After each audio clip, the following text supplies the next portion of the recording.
Kemerdekaan Indonesia di tahun 1945 sering dirayakan sebagai tonggak sejarah, momen penuh harapan dan euforia bagi jutaan rakyat. Namun, di balik perayaan itu, kenyataan ekonomi yang dihadapi bangsa sangatlah suram dan penuh tantangan. Selama ratusan tahun, Belanda membangun sistem ekonomi yang hanya berfokus pada pengambilan sumber daya alam, tanpa memperhatikan kesejahteraan rakyat Indonesia. Infrastruktur dan institusi yang ditinggalkan pun tidak dirancang untuk mendukung kemajuan bangsa yang baru merdeka. Akibatnya, negara baru ini harus menghadapi infrastruktur yang rusak parah akibat perang dan penjajahan, serta industri yang sangat lemah dan nyaris tidak berkembang. Selain itu, hanya sedikit tenaga ahli dan profesional yang tersedia untuk mengelola ekonomi nasional, sehingga proses pembangunan menjadi sangat lambat dan penuh hambatan.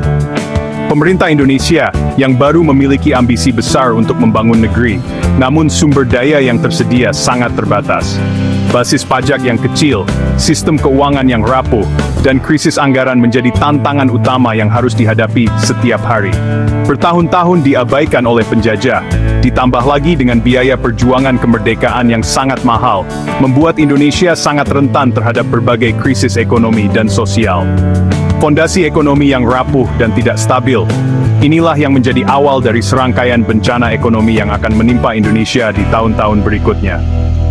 Benih-benih hiperinflasi dan krisis keuangan yang parah, sebenarnya sudah ditanam jauh sebelum krisis itu benar-benar memuncak, menunggu saatnya untuk meledak dan mengguncang kehidupan rakyat Indonesia. Dengan pengeluaran negara yang melonjak tajam untuk membiayai berbagai program ambisius, pemerintah Indonesia menghadapi tekanan keuangan yang luar biasa. Sementara pendapatan negara seret dan pajak sulit dikumpulkan, pemerintah memilih solusi instan, mencetak uang dalam jumlah besar untuk menutup defisit. Namun, langkah cepat ini justru memicu lingkaran setan.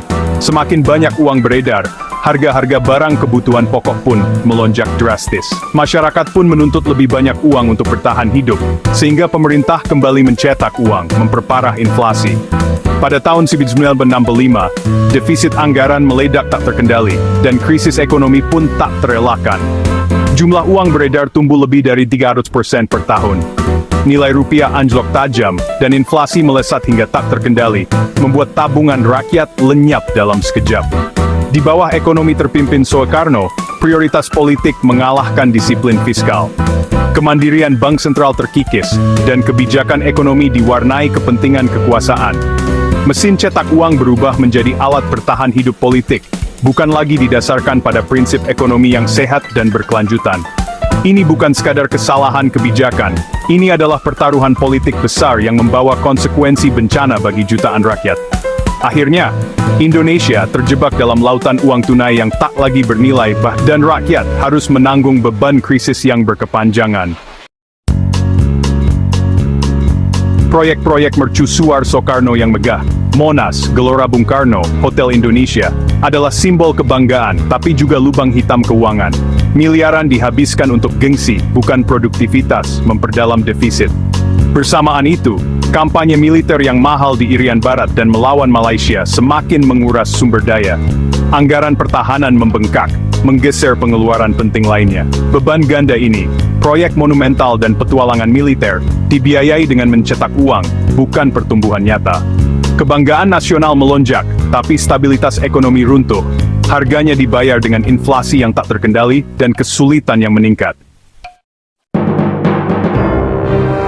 Saat inflasi merajalela, pemerintah mencoba tindakan drastis, pemotongan mata uang dan redenominasi.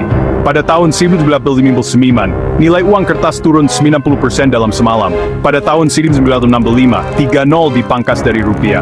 Langkah-langkah ini mengejutkan publik, tapi gagal mengatasi masalah sebenarnya, pengeluaran yang tidak terkontrol, dan pencetakan uang. Tanpa disiplin fiskal, setiap reformasi hanyalah guncangan sementara. Inflasi hanya memburuk, memuncak lebih dari 600% pada tahun 1966. Pemerintah mengobati gejala, bukan penyebab. Kebijakan yang gagal ini menjadi contoh klasik bagaimana tidak melawan hiperinflasi. Kepercayaan terhadap mata uang menguap. Bagi rakyat Indonesia biasa, hiperinflasi berarti penderitaan setiap hari. Setiap pagi, keluarga bangun dengan kecemasan baru. Apakah uang yang mereka miliki masih cukup untuk membeli makanan hari itu? Banyak yang terpaksa mengurangi makan, bahkan anak-anak pun harus menahan lapar. Harga kebutuhan pokok melonjak setiap jam, gaji kehilangan nilainya sebelum sempat dibelanjakan. Para pekerja bergegas ke pasar segera setelah menerima upah, takut harga akan naik lagi dalam hitungan jam. Tabungan menguap, dan antrean panjang untuk makanan dan bahan bakar menjadi hal biasa. Orang tua, anak-anak, dan lansia berdiri berjam-jam berharap masih kebagian beras atau minyak tanah. Pasar gelap berkembang pesat, tapi hanya orang kaya yang mampu membelinya.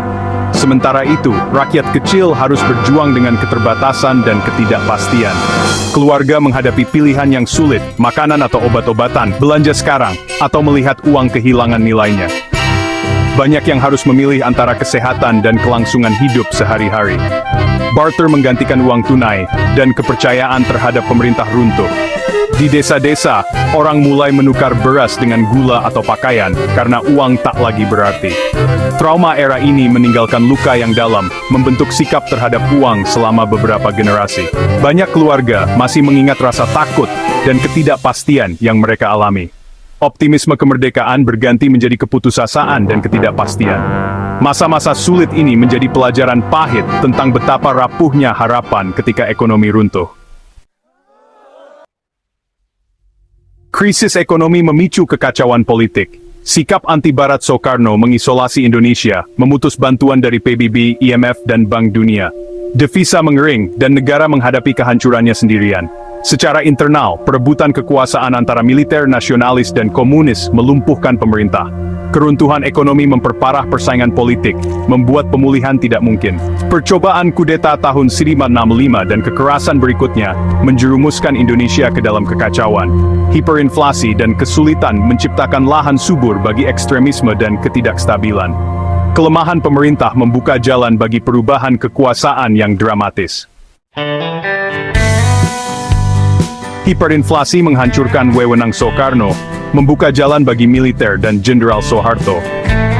Orde Baru mengutamakan stabilisasi ekonomi, mendatangkan teknokrat untuk memulihkan disiplin fiskal. Pencetakan uang dilarang, Indonesia bergabung kembali dengan komunitas global dan menyambut investasi asing. Inflasi turun dari lebih dari 600% menjadi di bawah 10% dalam 5 tahun. Krisis ini adalah pelajaran pahit ambisi politik tidak bisa mengalahkan kenyataan ekonomi. Orde Baru membawa stabilitas, tapi juga pemerintahan otoriter. Luka hiperinflasi tetap ada, sebuah peringatan bagi generasi mendatang. Stabilitas ekonomi di atas segalanya adalah fondasi masyarakat yang adil dan makmur.